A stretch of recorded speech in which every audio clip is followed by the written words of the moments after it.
सुबह ने अभी पहली सांस ही ली होती है कि अचानक पूरी वादी हुजर एक खौफनाक गूंज से कांप उठती है। ना कोई हवा चलती है और ना ही किसी कदम की आवाज सुनाई देती है। सिर्फ एक ऐसी आवाज गूंजती है जो दिलों को हिला कर रख देती है। फिर सबके सामने एक पहाड़ी चट्टान आहिस्ता आहिस्ता दरारने लगती है। ऐसा महसूस होता है जैसे उसके अंदर कोई ताकत हरकत कर रही हो।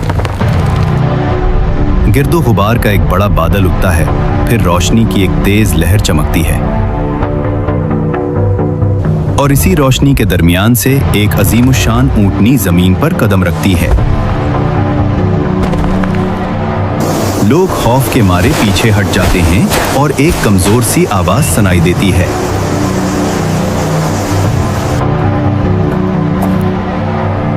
यह सालेह का मोजीजा है।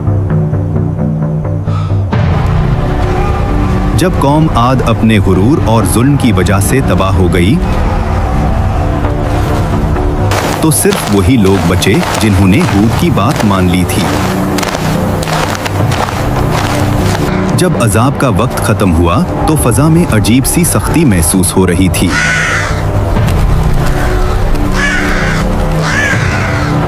वादियों में टूटे हुए घर पड़े थे और हवा में जली हुई मिट्टी की बू फैली हुई थी।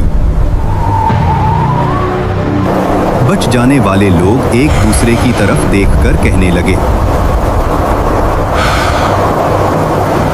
अगर हम भी हक से मुंह मोड़ लेते तो आज यहां जिंदा न होते। ये लोग वादी आद को छोड़कर एक लंबे, मुश्किल और थका देने वाले सफर पर निकल पड़े। उन्हें पानी की तलाश थी, उन्हें अमन की तलाश थी और उन्हें नई जिंदगी की जरूरत थी। ये काफिला नज्द और हिजाज के रास्तों से गुजरता रहा।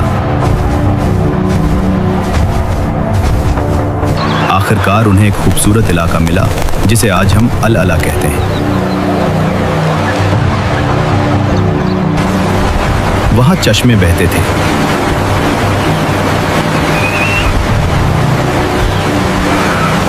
वहां बागात थे और वहां की जमीन जरखेज थी। उनकी नस्ल आहिस्ता आहिस्ता बढ़ती गई और यही सफर आखिरकार वादी हजर तक पहुंचा, जिसे आज मदाइन सालेह कहा जाता है। यही कौम समूद को अल्लाह ने गैर मामूली ताकत दी थी।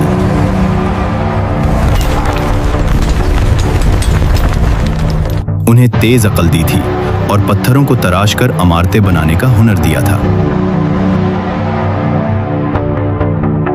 ये लोग पहाड़ों को काटकर उनके अंदर पूरे शहर बना लेते थे। उनकी दीवारें सीधी होती, उनके सुतून ऊंचे होते और उनकी इमारतों पर खूबसूरत नक्श बने होते। उनके बाजार रोशन होते थे।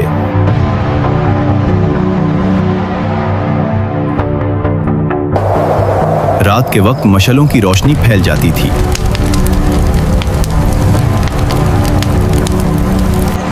वादियों में बागात होते थे और खजूरों की खुशबू हर तरफ फैली रहती थी।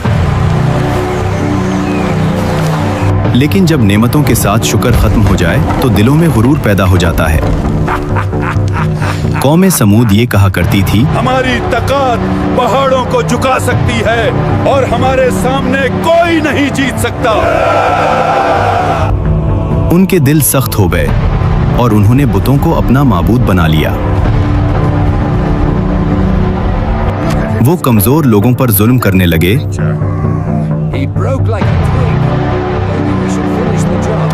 और अपने सरदारों की बात को कानून समझने लगे।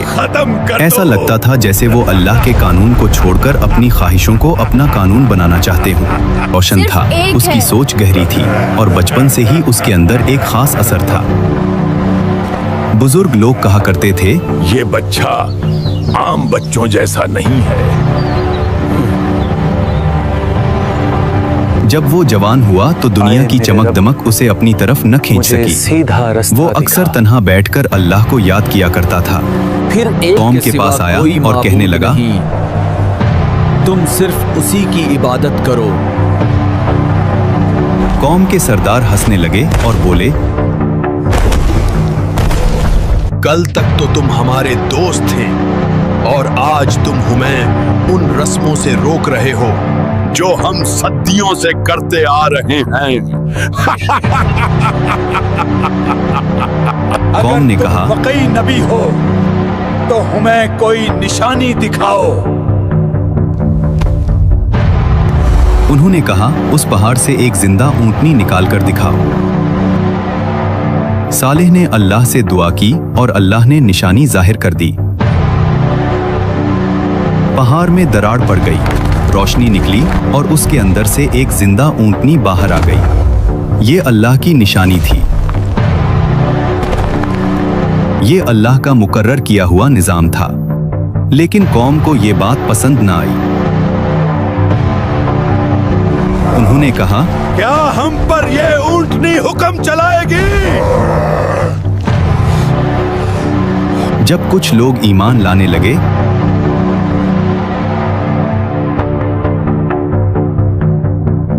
तो सरदारों का गुस्सा और बढ़ गया।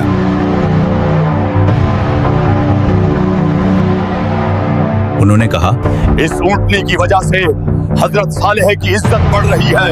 आओ इस ऊंटनी को मार डालें। एक अमीर औरत ने इनाम रखा, जो ऊंटनी को मारेगा उसे इनाम मिलेगा। कुछ नौजवान इस काम के लिए तैयार हो गए। रात अंधेरी थी और उनके इरादे भी अंधेरे थे। जब ऊंटनी पानी पीकर वापस जा रही थी तो वो उसके पीछे चल पड़े। पहला वार किया गया और ऊंटनी जख्मी हो गई।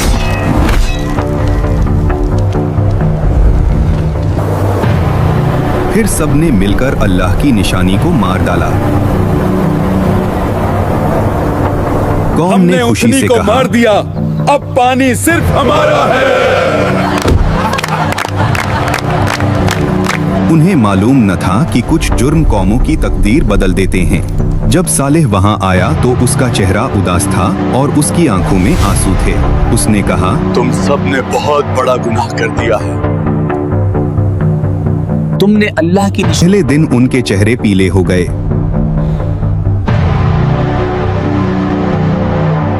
दूसरे दिन उनके चेहरे सुर्ख हो गए।